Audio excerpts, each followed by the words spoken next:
Bon Bernard, on est chez notre ami Greg, l'illustrateur, qui sort son bouquin L'Alpe d'Huez. Forcément, on sort de la présentation du Tour de France 2026. Bernard, l'Alpe d'Huez, racontez-nous. Bah, je l'ai monté quelques fois, donc je l'ai gagné une fois avec Greg LeMond, donc il avait le maillot, donc je n'allais pas lui laisser la victoire en plus à l'Alpe d'Huez, parce que tu la gagnes pas tous les jours. Hein. Et puis surtout, c'était ma dernière année. Tout le monde se souvient de cette image, main dans la main en 86. Tout le monde en parle encore.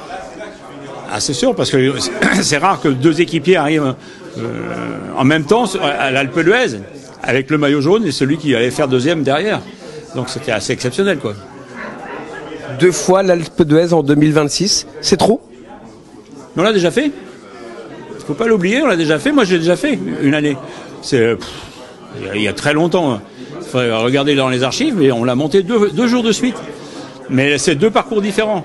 Là, vous avez la première montée où vous arrivez par la montée traditionnelle et l'autre par la montée de Sarenne, donc où on arrive par derrière. Et cette montée, moi, je la connais pas, donc je peux pas dire comment ce sera, mais ce sera une grosse journée de vélo.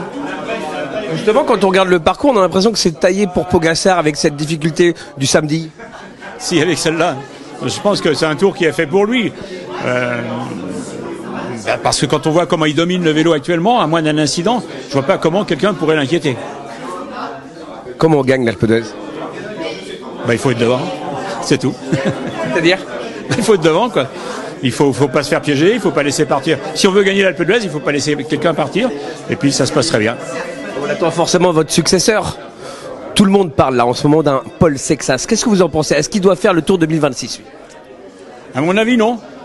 Je crois qu'il faut mieux qu'il aille voir vers un Tour d'Italie ou un Tour d'Espagne pour se situer déjà, parce qu'il y aura quand même des gros morceaux, et puis lever le pied un petit peu.